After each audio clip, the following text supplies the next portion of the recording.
Real talk on YouTube. Real talk. Let's get straight to it. Those tropical birds of paradise? Behind us? Yeah.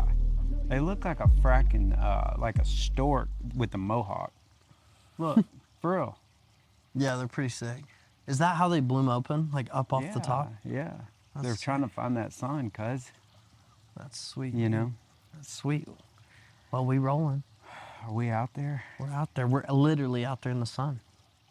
Bro, that sun, it's like when you plug in your electric razor and it goes like 15%, 50. I'm sitting at 100, you know, fully charged. Yeah. You've talked about like kind of just how much the sun can affect things, and dude, it actually is crazy. It just makes you feel Dude, more I energy. mean, I don't know. Maybe this is just my observation and kind of an ignorant thing to say.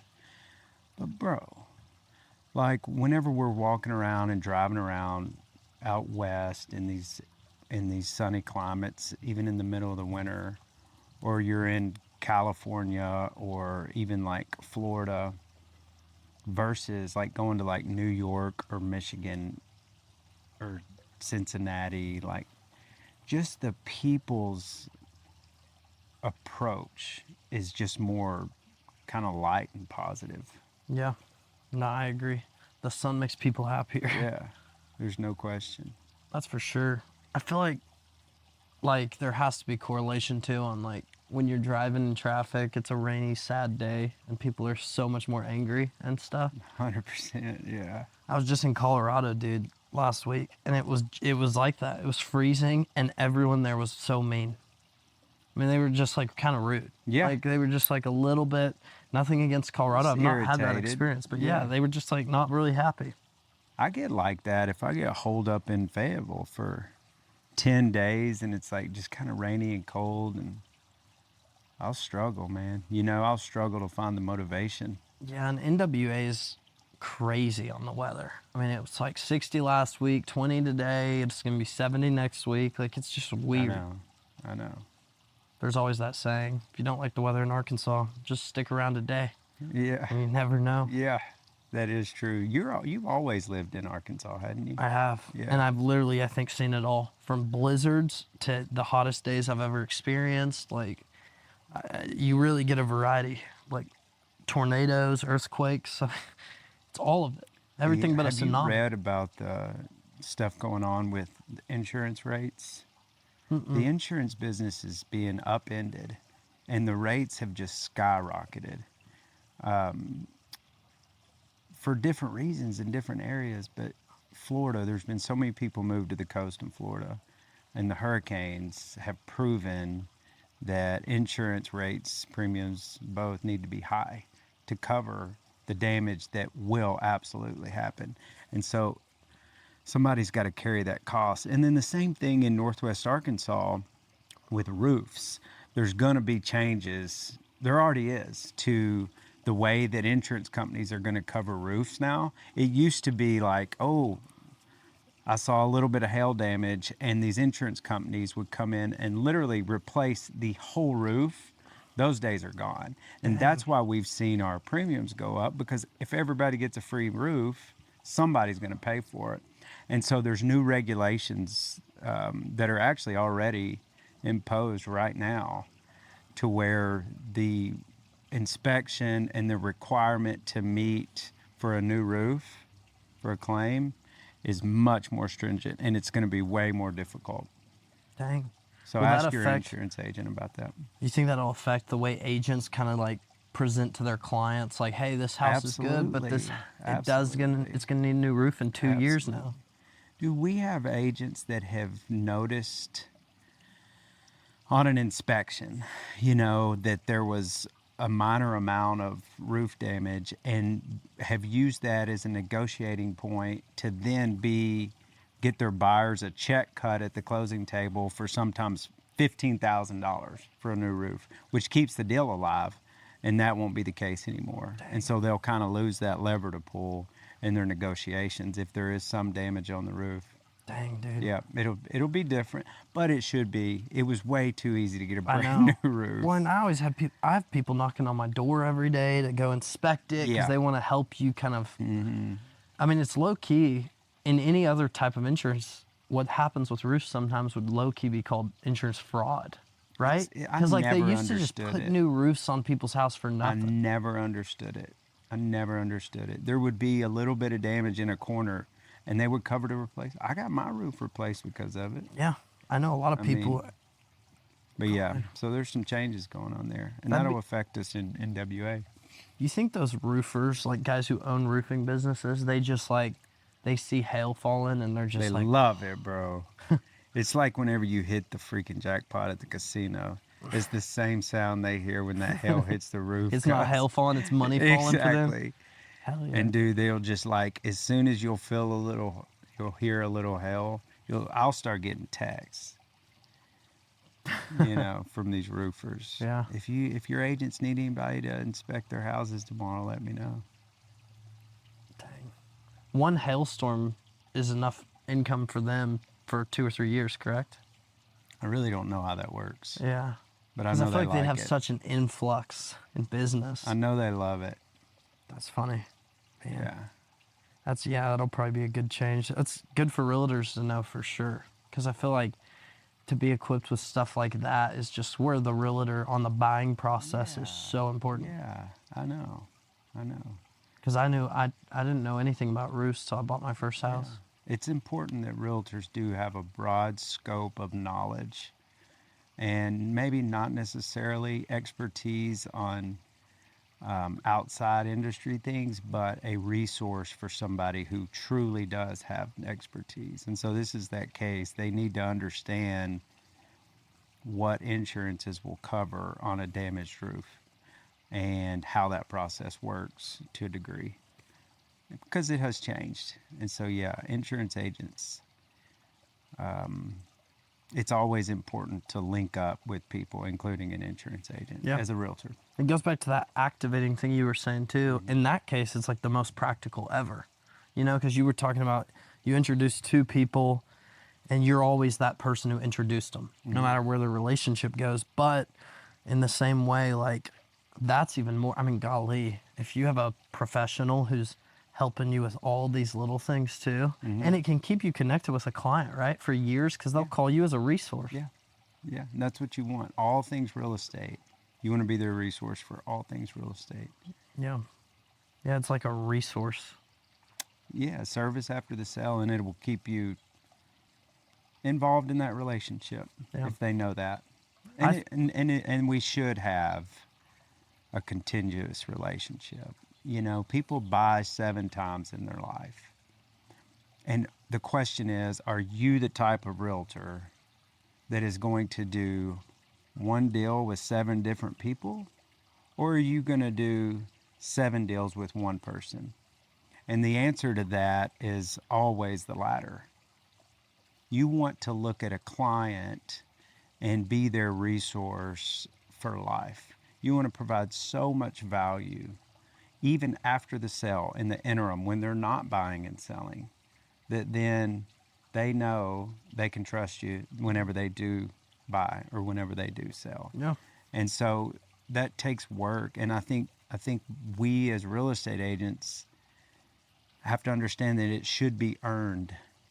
It should be earned. I think sometimes people get a little upset if they don't get the call back to be their realtor if they bought or sold, but they had used them previously. And so automatically the move is never to kind of go, I'm the victim, they should have called me. The move is to go, man, where did I misread that? Where did I not provide enough value to them after the initial sale?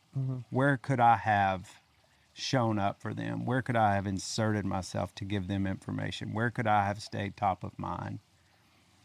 And so it's the mindset and the resource thing. When things come up, I want them to think about me as a realtor, even if it is hail damage. Oh, I better call Stu, because I know he'll have a guy or a girl that knows exactly what they're doing when it comes to assessing the damage, and then getting me the highest amount possible from the insurance company. Yeah. Could you find anything? Be looking for stuff. We may come back to it on the insurance claims, Yeah. on the amount of money that have went up, maybe specifically in the state of Arkansas on roofs. Yeah. I was looking that up. Okay. Arkansas has 3,000 is their average home insurance compared to the national average of 1,800. So it's more. Does it indicate why? Just more, so we have more storms, natural disasters, blizzards, things like that compared to the normal state. It's kind of a variety too. You're getting snowed on, and then like I was talking about earlier, the next week, hail, and then the next week it's 100 degrees melting rainstorm, that. Yeah, and it's lightning, trees falling, like 40-mile-per-hour winds, and then hail. Yeah, it's just we have such a variety to cover, Yeah, and it's so interesting. yeah. What were you thinking of? So when you were saying that, I was thinking too, though, of how agents. I think that's the exact reason to hit a few points, but they kind of go together. That's, I think, why agents have to focus too. In my opinion, just from what you've taught me, us kind of doing this where I'm asking these questions, don't you think agents need to focus on being a true professional who knows everything about the real estate itself, not even just the industry, but because I think you see a lot of agents who focus on sales. How do you sell yourself? How do you reach out to clients? How do you get leads? Yeah. All those things. And that's what a lot of brokerages talk about and people talk about because it's the hardest part, honestly, because you have to figure out your style.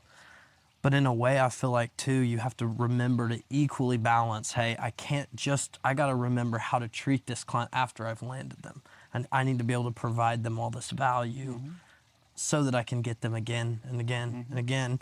And I think what it made me think of second is, as a realtor, you're always competing with friends and family because everyone has a friend who's an agent or family that's an agent. And I think the only way to win is by being a true professional. Yep. Not just nicer than their friend or family. Yep.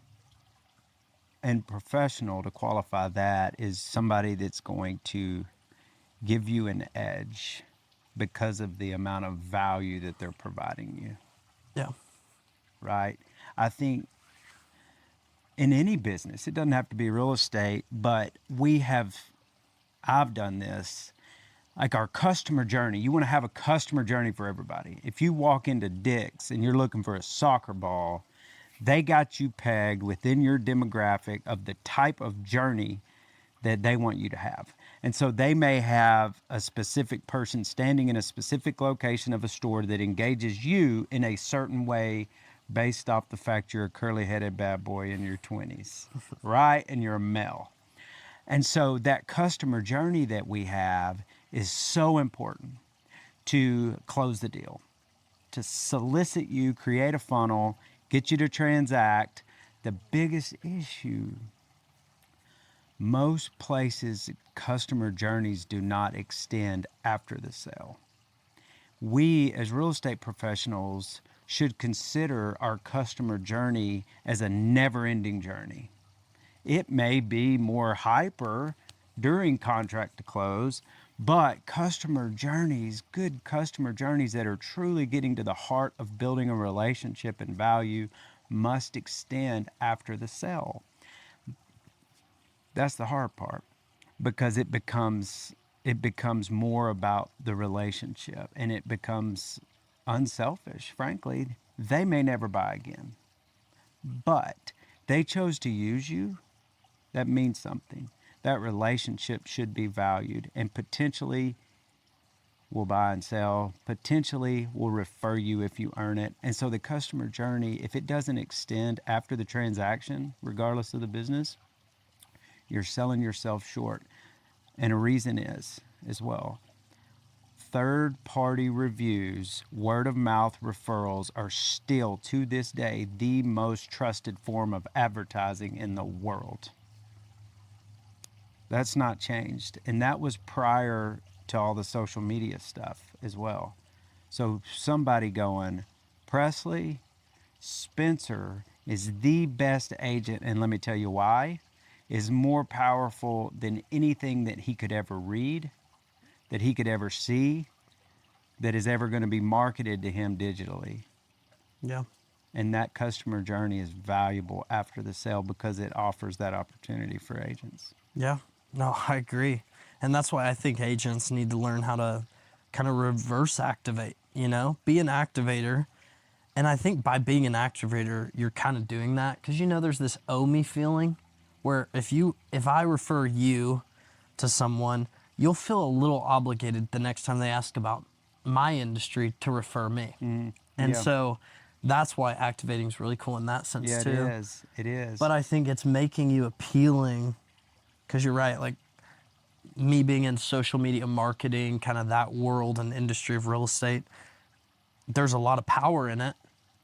But I will never claim there's more power than a referral because there's something about that trust because you're not bragging on yourself.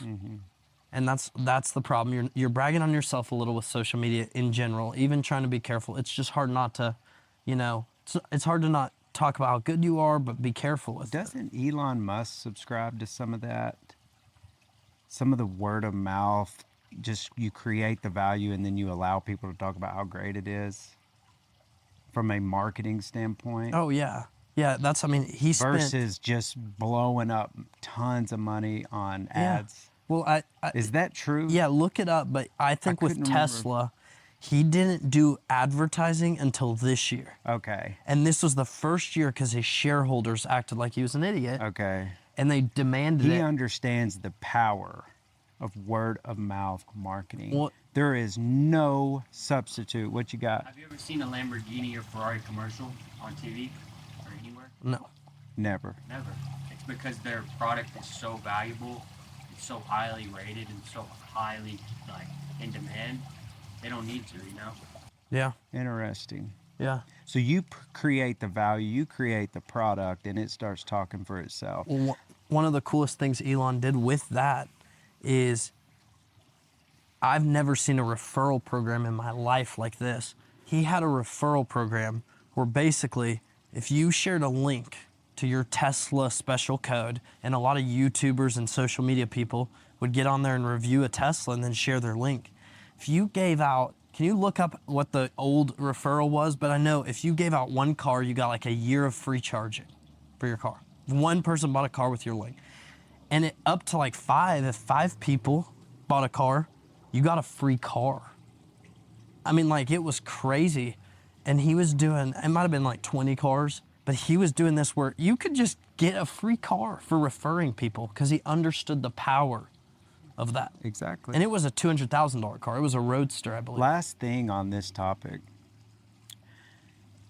As a business person, as a professional, it's so important to remember when you get referred, that is the biggest act that somebody can give you as a gift for your business. And so you do not ever only reward the outcome of the referral. You don't ever just reward if you close the deal.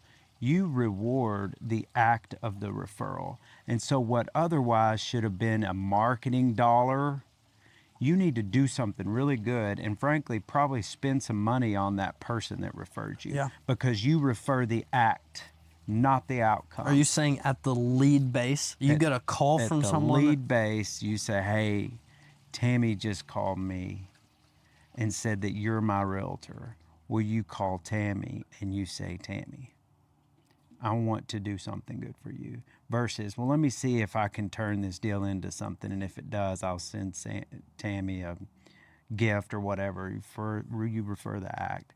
You classically condition the act of referral at a very high level to reward that. Because, man, we can never lose sight of how powerful that is. And a lot of times you do see that on people's email signatures. The best thing you can do for me is give me a referral. And there's a reason for that. Yeah, absolutely.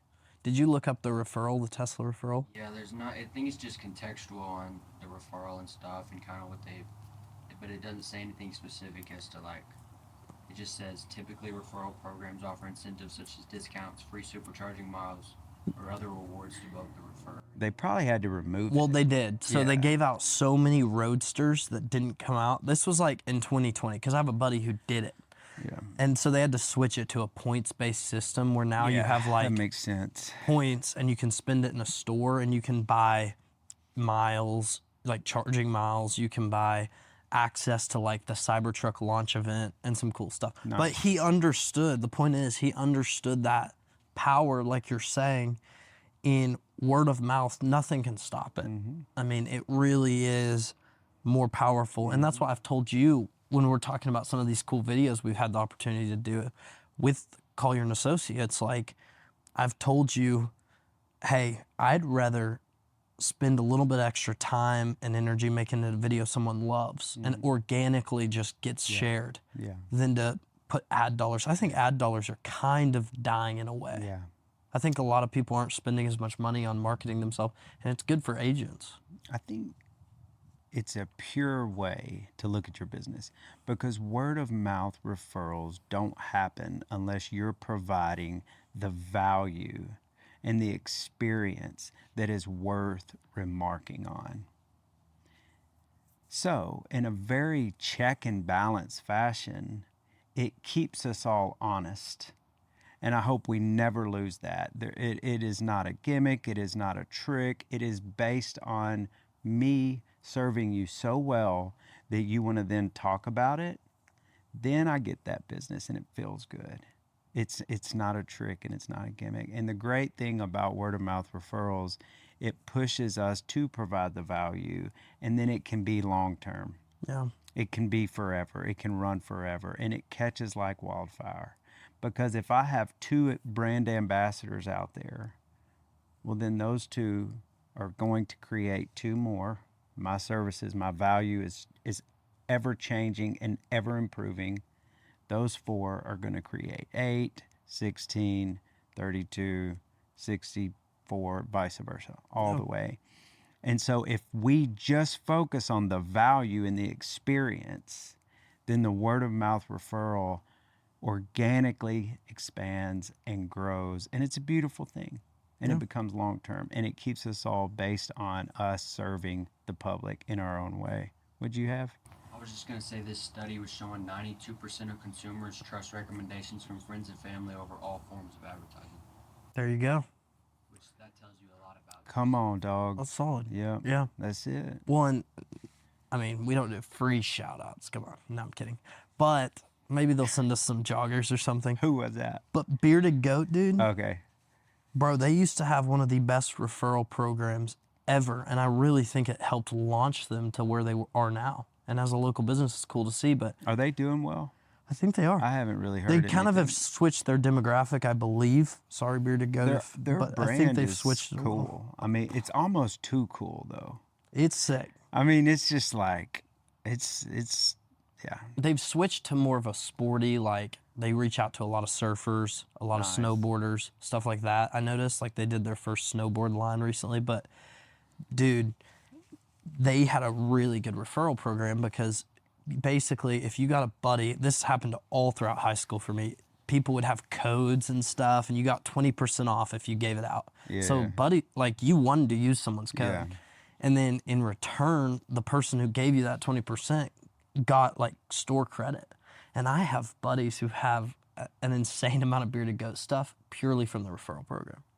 And one of them sold 150 something different items in like a month or 2 for Bearded Goat. No one had to do, like they didn't have to spend really any money. They cut back margin probably and they're good. Like it's crazy. And it was such a powerful way to advertise because people were wearing it, people were excited. You saw someone with it, you wanted it, you'd go get a code. Like it created something I don't even think they knew it created. And then they killed it and it died. Yeah, well. I know Willie it- C. Yeah. Do we see like, because I know, first off, we have some people who listen to this podcast who might not even know you or what you do. And so I think it's cool to first start off with kind of how you got here, like what you did to start Collier and Associates. I know we've talked about it before, but I think this is the 7th or 8th episode. Like we got to remind the people. And then I wanted to go in kind of, I just had some questions too that Yeah. of like basically what you I'm learned along game the to way. answer whatever you got. You know, I try to, I want to be just like as open and real Yeah. as I can be. You know, I mean, I really, so ask away. Yeah. Yeah. So for the first one, honestly, like I was just going to kind of get into basically, so you founded Collier and Associates, local Northwest Arkansas brokerage. And I guess the first question that I've asked you before, Yeah. but with you, I never know, how you'll twist this one answer either. So did you expect you would get the brokerage, like, did you start it thinking it might be a 5-agent brokerage Yeah. or did you have this vision of like, Yeah, you know, whenever I initially started, it was simply just a survival thing. You know, it was just like trying to make ends meet. And so absolutely not. I was just trying to do anything I could to pay the mortgage. Truly. I Yeah. mean, really that was what was going on. And so I was doing some repping for a healthcare clinic here and there, writing offers on commercial contracts, and then a few friends and family, tight friends and family that would buy every now and then. I wasn't doing much. Nonetheless, I started as a way to just generate income as a realtor or as a broker. And then being in the business, had an opportunity to meet someone who then came over. And when that individual came over, they actually were doing a lot of business. They were actually a good real estate professional. yeah, I never was that great. that was crazy. Yeah. I wonder if they could see that on camera. If they couldn't, there was a hummingbird that just literally was like right by my ear. Super interested in what we were saying. Yeah. It was listening, dog. And so whenever she came over and joined, I started seeing her deals come through and just recognizing a few, maybe what I thought were inefficiencies in our local brokerage market, and challenged some of those. And so that was it. But no, I never intended on starting a large brokerage by any means. I'm just trying to make ends meet early on. Working at a coffee shop, I truly didn't have an office or anything. Yeah. So it was rough. I mean, for the first, honestly, dude, even when we had like 30 agents, 35 agents, I was still going paycheck to paycheck, honestly. Like I would just be looking at the transactions, hoping that a few of my agents would close something. Yeah. Truly, like for a while. People don't realize that. Oh, yeah. It's I mean, like we've been cutthroat. open 10 years or so, a little more than that. And I would say the first 4 was just a cut even survival, just enough to keep the lights on. Yeah. Well, and I feel like you grew at such a rate that basically to continue to grow and not cut the growth, all that brokerage money just had to go straight back into the brokerage just to Absolutely. survive, just to grow and Absolutely. to, hey, we need an office now. We can't, 30 people can't pull up to a coffee You were shop. exactly right. Presley, my son, and you and I were talking about that last night. Yeah. Like, we weren't taking vacations. We had some money coming in, but it was all going back in because I believed in the people that were coming over, and I could feel that we were doing something. And so I bet on that. I trusted my gut, and I bet on that, and I bet on those people. And we didn't do certain things that we could have done if we wouldn't have reinvested it. Yeah. And so that really worked out. That was a blessing that we had those people come on. And I think a lot of the growth and momentum was we got the right people early, and those right people attracted more right people. And then those quadrupled and Yeah. Well, I've told continued you to that. grow. I think that's a common thing I've always told you I really respect about Collier and Associates, and that the culture whether you built it intentionally or kind of got lucky and stumbled upon it, the culture that's at Collier and Associates is what makes Collier and Associates. And it's amazing. And I think that's what really helped succeed. It's amazing. It's such a blessing. And everybody that is over there has adopted it. And I think it started again with the first 10 people we got right. And we're very careful about who comes over and who we let in. But the culture is one of shared values. It's one of let's figure out who is best at what and allow them to give that to the group for the greater good. And if we can have 250 people share, collaborate on what their best unique skill is, we have 250 skills that are all at the top of their game sharing with 250 people. Yep. And the power of that is phenomenal, but it takes a culture of trust. Absolutely. I mean, it's a very faith-based thing to go, I'm going to tell you what I'm best at. Yeah. But there is a principle, and you got to give it away to keep it. If we are willing to share our value and our perspective and our skill set with somebody else, inherently it grows within us.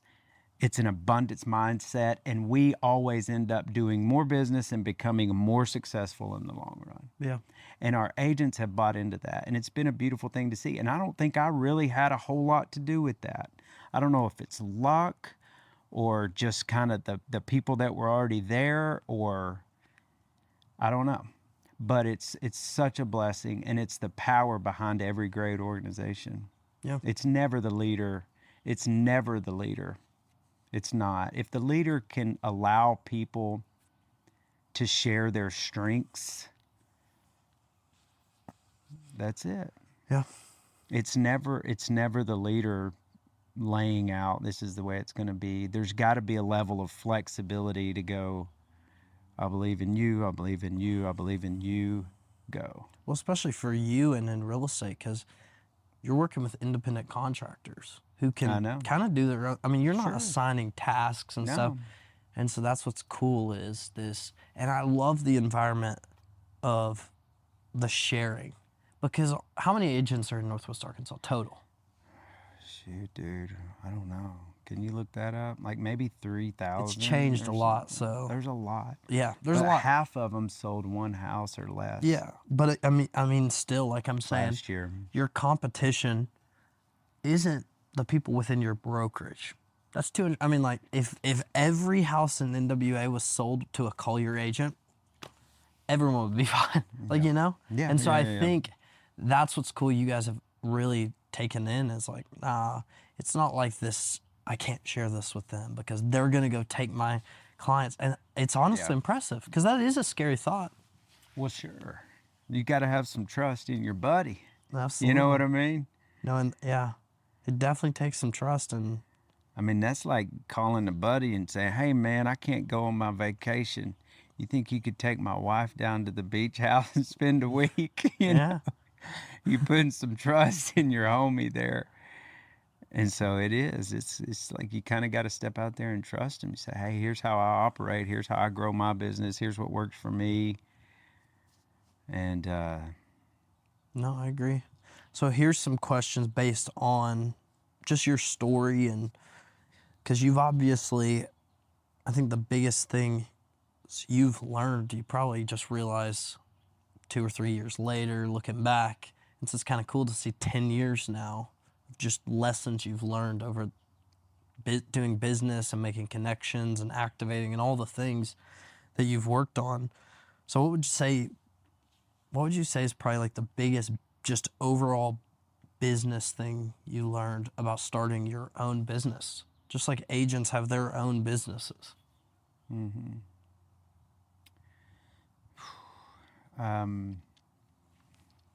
You know, whenever you ask a question like that, it is it's hard to nail down a real specific. For sure. But I can tell you, involved in that answer somewhere is the recognition of people's skills and abilities. And sometimes I had to get out of my own way to recognize that. And I think that's why they say hire people or affiliate with people that are smarter than you. And so for me, I feel like I learned a lesson early on that I'll never be able to create the change that I want to create in a vacuum or independent of other people. And so if that's the case, if I need people in order to create change or be successful, then how can I recognize in other people their gifts, strengths, and abilities? And if I can recognize those gifts, strengths, and abilities, then I must not try to control those gifts, strengths, and abilities. And I must just create this environment that they can operate in and be their best in with some flexibility. And I think I learned that pretty early on. And I still feel that is a very tried and true truth, not only in business, but in my life. Knowing that, A, I can't change people, places, and things. So if I can't change them, maybe I can recognize those gifts and abilities and create an environment that then they can blossom and show those and make change No, I agree. with a shared purpose. Well, and that's a hard question, and I think you know. nailed it because, like, on purpose was giving you kind of a broad one to kind of start the conversation. Because when I was going through it, I was thinking, well, I want to see what comes to your mind first, because I know that means it's pretty fresh, but also relevant. Because you've probably learned 1,000 different things, like anyone. You learn even the basics of what tax forms do I need for running a business, but I wanted to see kind of where you think the importance of, like, I guess my next question. I appreciate the question. Yeah. I guess my next question too was kind of a similar one, but a little more on you, but kind of funny. I mean, you can make it could be anything. But what would you say is your most improved thing you've learned? I mean, I know that's also hard because you've probably changed so much, but from when you started to now, was there anything you looked back, you were like, I was so off on that, and I'm glad I recognized That's it? a great question. That is a great question. I'll tell you what I was off on, bro, that I still struggle with. I used to think that controversy or heated conversations or disagreement or opposing thoughts and ideas was something that I needed to pacify, stay away from, and avoid at all cost to continue to progress. And I still struggle with this because I still want people to like me. I really do. Like I care about that. But some of the best growth that I've had in business and personally has been when I do have a very, very opposing perspective or viewpoint with people on my leadership team or other people's associated with the company. And so now I have become comfortable with that, with just saying, listen, I may not be right, but here's my truth. And I've become way more willing to say it at the risk of that person not liking me, which I care if they like me or not. And so that has really helped me and really helped our business, because I've found, and people say clarity is kindness, and I think that is true. And I've found that the people that are willing to oppose me and tell me the truth, I just have more love for them in the end.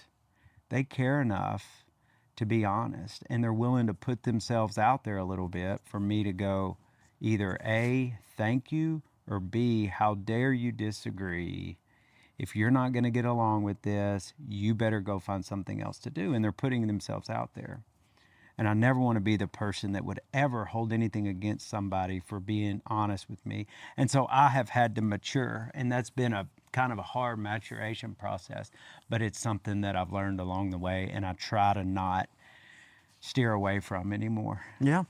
Well, I mean, honestly, that's a really good word, because as someone who talks to a lot of agents and works with a lot of agents, me personally too, something I figured out is I've got to see some of agents that work for you kind of mature in their business, you know? Start out where they called me about their first photo package ever. Like, we need these photos, I want to do. And then seeing them a year later where they're doing multiple deals and the photo thing's nothing for them. Like, oh yeah, we're on our 50th photo package. Yeah. And so I've got to see that. And one thing I realized is the maturity of an agent's similar. It's realizing that, hey, maybe you don't have to tell your client, you know, yes all the time. Hey, we want to list it at 1.2. It's easy to say, yeah, sure, I'll put it up there. But it's the right thing to be like, I ran the comps. I know you want 1.2, but we're going for 999. Like, it is not 1.2. And I noticed that those are the professionals, like the agents I see that are just honest. That is such a good point. That is such a good point that you just made. And I think just like what I was just speaking toward, I think clients appreciate that. They want that honesty. It's like, listen, Bob, 1.2 is not what the market's showing, right? You're going to list it. We're going to get frustrated. It's not really allowing me to do my job. I value my time. I value you as a client. Here's my truth. It's 900,000. Yeah. And you're risking that client firing you and going hiring another realtor that'll do it for 1.2. But anybody that is worth working with will keep you because you're honest and probably establish a long-term relationship with. And so you are dead on, exactly right. Well, and I've seen agents who are the opposite, like that will, and there's always going to be those, Yeah. and they never get that client again either because they listed at 1.2 and it sits for 8 months, and the person's like, why'd you not tell me? They get frustrated. They get frustrated, and they go back to you who told them 900 in the first place. Because you were like the honest one. Yeah. No, I agree. I think that's a huge business lesson in general, in any industry too. I mean, I have to use that in my business of, hey, it might not be easy to tell this client that that's not possible. Yep. Or this isn't going to look good, even though bro, you created. Remember you set me in my place. Yeah. I called this curly-headed bad boy, P, and I was like, what are you doing? We need B-roll. I want people at Mojo's and Onyx eating pizza and drinking coffee. Go do it. And he was like, Stu, I got to get releases to do that. And really, it's just illegal to just go up there and start taking people's video and putting them in our curated video. And I said, I guess I was feeling prideful or something that day. I was like, man, quit being a wuss. Just go do it. It doesn't matter. Go. Yeah. And he looked at me and he said, I'm telling you, your boy is not doing that. And I was like, oh, it was the first time you really were just like, and I just remember thinking, God, dude, I really respect that. Well, and thank you, Spence. And so if you noticed, I backed down. I was like, I'm sorry. I'm on absolutely. That even talked about, because I was there listening to that phone call. We were like, yeah, I mean, that makes sense. Yeah. P was telling me, he was like, Daddy's right. And I was thinking in my head, I'm like, I could say yes. Yeah. And it wouldn't be any hair off my bag. Because honestly, I had to kind of do more to work the same angle of, hey, there are people there. And so I was like, it'd almost be easier. But then I'm going to get fired tomorrow because I'm going to get him sued. I know, I know. Some girl's going to be like, I'm not supposed to be on camera at a coffee shop. That was and he's going to funny. be like, why'd you not tell me? So I was like, and it's the same thing with the house prices. Like, there's times it stinks. You're in a horrible situation. I know. But man, it's good. So I have learned that, Spence. I have learned that, to not shy away from my truth and perceived controversy or opposing ideas. Yeah. Well, I have a list. I don't even know if you know that I have of just kind of things you said you learned. And I think it was one of those just like you're just feeling out like as you were thinking of stuff. But one I love on this list of things you learned was always seek to learn.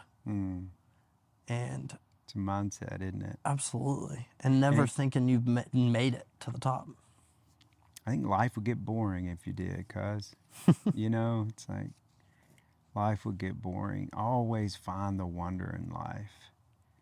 Like this tree, like even like the branches, they're growing upwards, you know? They're trying to find the sun. Like I'm curious about that. I'm trying to learn about that, Yeah. right?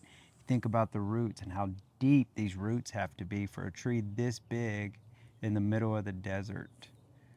And then how photosynthesis works to then create the green, which is beautiful, which the green color can attract specific animals that can then, you know, get food out of the tree. Maybe it's a worm. Like, and so to be in a constant state of learning is to be in a constant state of awe and wonder and excitement about life.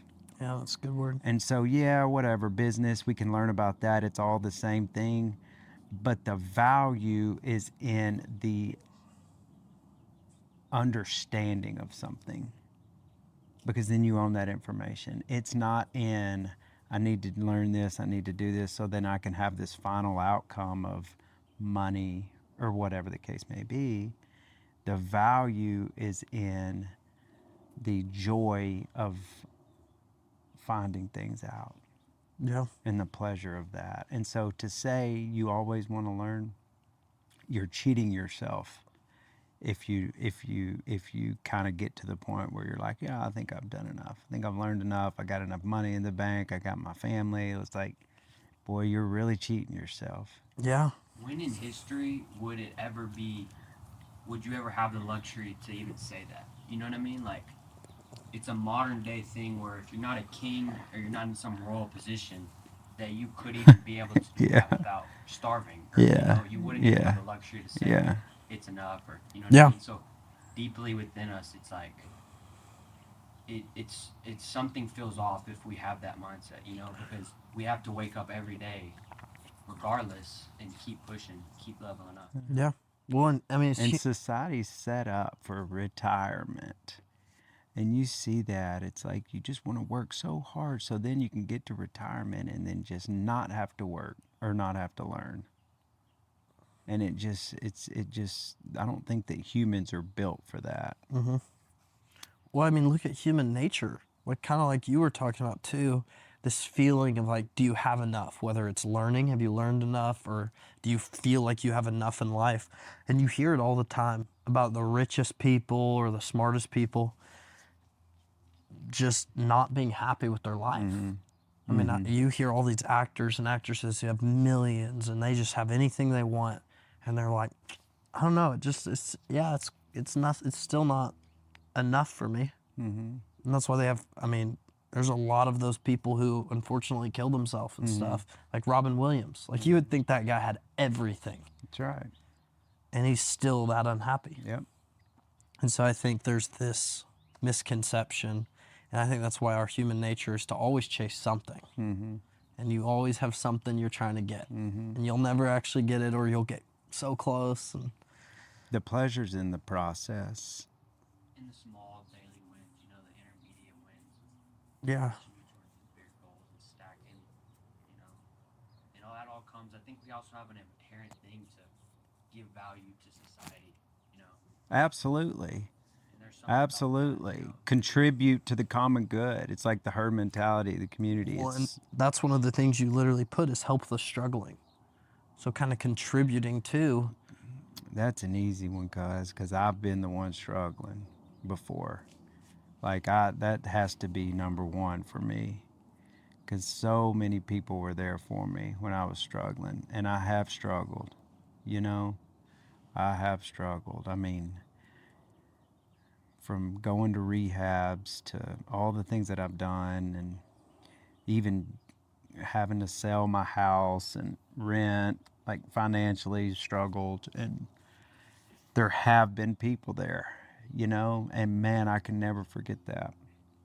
And so I think at that point, it keeps me grounded on where I've come from and all of the benefit that other people have given me when I was struggling. And it creates some humility in me. But then the biggest thing, it does keep me mindful of how grateful I could be or should be, and mindful of opportunities to at least recognize when people are struggling.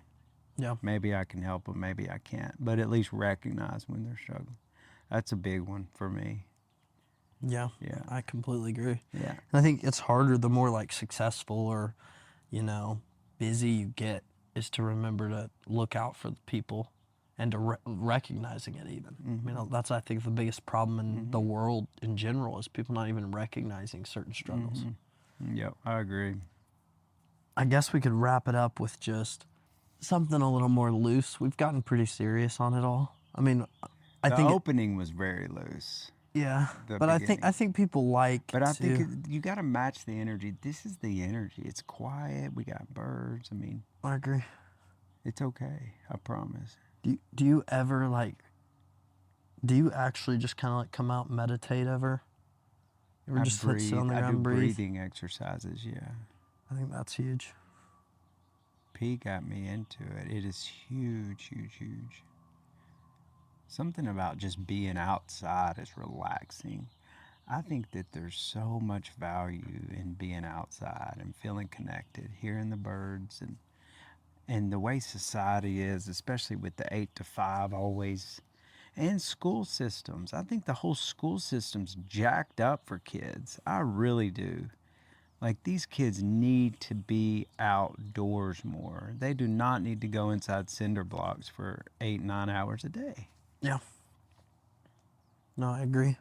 I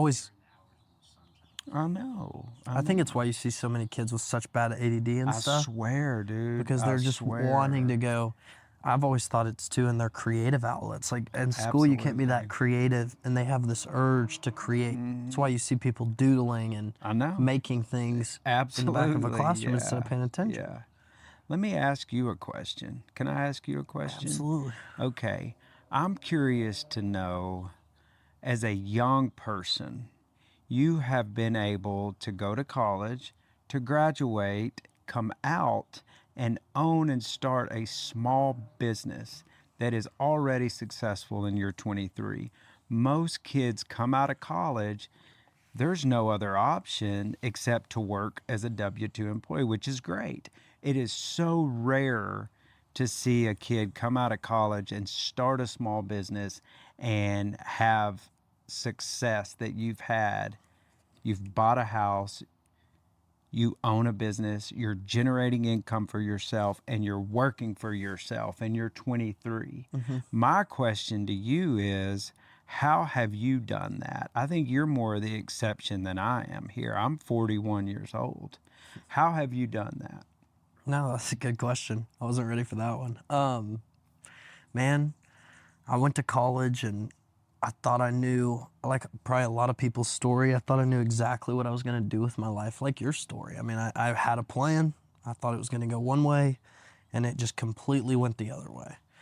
And so just sitting, just confused. I had already committed to college and committed to the Air Force. Ready to be a pilot and all this stuff. And then I knew I wanted to graduate at least or something, so I went and just sat in marketing classes, basically. I didn't care about marketing or anything, but I'd say the biggest conclusion I came to, and there's nothing against W-2 employees at all, because half of my friends are. Of course. And Hey, I was. Yeah. Well, and there's times as a business owner, I sometimes wish I was. Yep. There's times I look up and I'm like, it'd be kind of nice to just, they pull the taxes for me. Yeah. Yeah. They pay my insurance. It'd be kind of nice. Yeah. So there's some benefit for sure in that, but I knew that I always wanted to not have a ceiling on myself. I knew that I had seen friends, and you're never going to own Walmart. You might be a project manager one day, but for me, I always wanted this creative kind of feeling of, I don't want there to be a limit, Because if I want to change, if I want to, I mean, I like your son, I like getting hyper focused on something and then I switch it up. And my brain kind of moves around too. I think that's where me and you connect. And in that way, I didn't want to be limited to one 9-to-5 job for me. I didn't care necessarily about the money. I cared more about the actual thing I was doing and wanting to be happy in my day job, wanting to be happy when I wake up, excited to work. In fact, that's why I think I was successful, is because I was so passionate about the job, because it was a hobby that I turned into a job. So I would be working until 2 a.m. and people were like, you're working dang hard. It didn't feel hard. Honestly, I got lucky. Like, I'm blessed that I was able to do a job that didn't feel hard to me. And I've always respected agents for that too, because they're getting to do a job that they get to make their own. And that's what's fun about being a real estate agent. That's a simple answer. I mean, you basically were true to yourself, your interest, your passion, and developed a craft based on that then you saw was marketable. Absolutely. And you saw other people needed it. And so the value, the lesson there for other kids coming out that are 2 or 3 years younger than you, if you truly have a passion, turn it into a craft and then find people that need it. Agreed. And you did that, and you happen to be really good at it. And so I needed it. Yeah. Other people needed it. And so congratulations, and good for you for stepping out there and not kind of giving in to fear and going, I'm just going to go do the safe thing. Going, hey, look, this passion of mine is what I love. It's what I care about. And I get so much satisfaction out of doing that thing that it's enough. Yeah. Well, I mean, and that's where I was really blessed, because like I have a buddy and he has more creative and talent than I ever had. And it's with music. That dude can sit behind a computer and create a song with a computer that you think is a top chart song. And he's even messed around with it, and he has 150,000 views on just one video of something he made in his basement as a joke. Yeah. And I told him, I was like, dude, have you ever thought about following that? And his concern to me was, hey, it's just so risky. Scary, bro. It's scary stepping off that cliff. So I guess my biggest advice to people, if they were trying to do that, is you have to understand what's important to you, and it makes the risk less scary. For me, the importance was that I was doing something I loved, and I was willing to be broke doing it. And the money was a byproduct of me following it, but it wasn't the focus. And in the same way, if you think about the money and you think about the hours and all that stuff, yeah, it gets very scary. So trying to think more about, hey, but what's the chance that I could wake up happy I'm doing what I'm doing and be motivated naturally, not having to motivate myself. Literally, I'm motivated because I love what I do. You've seen me with new camera gear and stuff, the new camera we're shooting on right now. I just was messing with all the settings and stuff, and a lot of people will be like, yeah, that's the worst part. And I'm like, that's my favorite part. Yeah. I love it. Yeah. And so I'm blessed. Let's leave it here. Let's agree. leave it here, because I think the parting words that I would have is passion is the most attractive thing about any human.